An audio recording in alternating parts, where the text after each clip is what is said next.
Welcome to Tropical Forest, Cuba at Phipps Conservatory and Botanical Gardens. I'm here with the exhibit coordinator, Jordan Molino, and welcome to Cuba, Doug. This definitely says Cuba. We got Cuba on the radio, and you actually spent time in Cuba to put this all together. Yeah, in 2016, I spent about 3 weeks in Cuba, then Havana, in Vinales, which is where a lot of the farm and the tobacco and different crops are growing, in Humboldt National Park, all as part of the research process for this exhibit. And when people come to the exhibit, they can do just like we're doing. They can sit in this car. What is this? Absolutely. This is a 1949 Chevrolet Fleetline. Oh, and I bet you saw cars like this in Cuba, right? And it was really interesting. I felt completely transported back in time.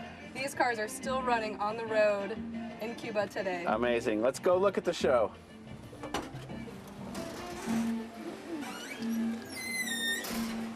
Did you put it in park? Oh, shoot. So why Cuba for this exhibit? Yeah, great question. Cuba has the highest amount of biodiversity in the Caribbean islands. It's home to over 7,000 individual plant species, half of which are endemic or only found in Cuba. And what are we looking at here? What is this? So this is part of our medicinal beds. We're showing off some of the plants that have medicinal qualities. Mango, avocado, coconut tree. Below you'll see aloe as well as Cuban mint and Cuban oregano. All of these are used for medicinal purposes. And I guess that's why we're close to the pharmacy, right? Yep, exactly. This is our farmacia.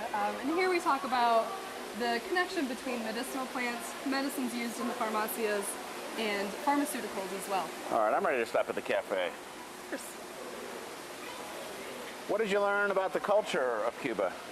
While I was there, I visited a Paladar, which is a privately owned restaurant, usually run out of someone's home. And Paladars and privately owned businesses are legal within the last 20 years. So it's definitely changed the economy in Cuba within the last 20 years. But a lot of the food and plants are grown within the area and are very local. And very fresh. Very good. And sometimes sitting in here, I mean, you're going to listen to Cuban radio, but you might hear a baseball game, right? Yeah, we got a Cuban baseball game on the radio in the background. All right. Do you mind getting the check? Oh, I'm out of pesos. Well, one thing, I'll tell you what, it smells like a tropical island. Whatever's blooming in here. Doesn't it smell nice? And the humidity feels very tropical. This is an interesting plant. I've never seen this before. This is one of our features of the exhibit. This is called an old man palm. And it's named that because of the hairs and the fibers on its trunk. It looks like an old man's beard. Did you see these growing in Cuba? This is a pretty rare, pretty rare palm.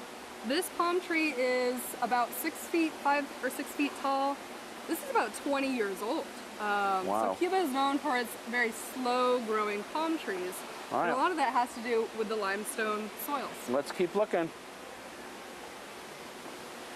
How did you prepare for the trip? What kind of research did you do? Well, we have also been working with our Botany in Action research fellows, a few of which are currently studying in the Caribbean and have influenced the content in this exhibit as well. So you'll see some of the plants that our researchers are studying nearby. Where were you? Let's see. We were in Havana. That was the original point. Crazy. This is only 90 miles off the coast of Florida. It's so close to the United States. So Havana, all the way down to Vinales, which is extremely beautiful. These large limestone mountains. And then I flew all the way over to Santiago de Cuba and spent a lot of time in Humboldt National Park, which was extremely beautiful. A lot of endemic plants here. And I love these. What is this? These are polymetas, or Cuban land snails. They are endemic. They're only found in Cuba. You can see how beautiful their shells are. And unfortunately, they're also used for jewelry making, which is now illegal in Cuba. And you can be fined if you're caught with any of these snail shells. So these are, though, on loan, right? These are on loan from Carnegie Museum of Natural History. This is part of their collection that they loaned to us for the next 3 years. All right, show me more. Well, I've certainly never seen this tree before. And this is another feature of our exhibit. This is the gumbo limbo, which also has a common Cuban name of tourist tree because it has red peeling bark. Because tourists have red peeling skin after spending time in Cuba. Well, you definitely feel like you're in Cuba when you see this. This is amazing.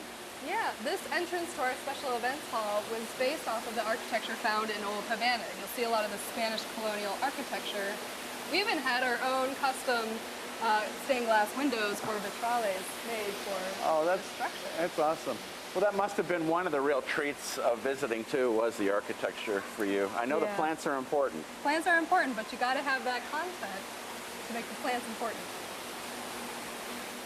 I mean, Cuba seems like a whole other world with the plants and then birds too. Yeah, being an island nation, there's a whole lot of biodiversity in the birds, amphibians, and reptiles as well.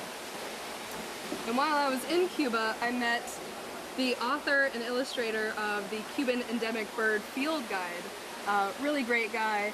And we were able to continue to communicate with him after the visit, and we were able to get some of his work for our birding station here. These are his illustrations. Wow. Oh man, that is cool. And that bird is represented from one out there, right? Right, yeah. So we worked with an artist to carve replicas of 5 of these endemic bird species, which you'll see in the canopy above. Oh, that's neat. So 2.5 years in the making, what do you hope visitors get when they come visit Tropical Forest Cuba? Yeah, there is so much to see and hear and do in this exhibit, including a dance station. So I really hope that our visitors appreciate the beautiful plants and the unique species, but also the colorful culture as well. Oh, I could sit here all day. I'm going to make this my new office. As always, thank you so much. Of course, Ben.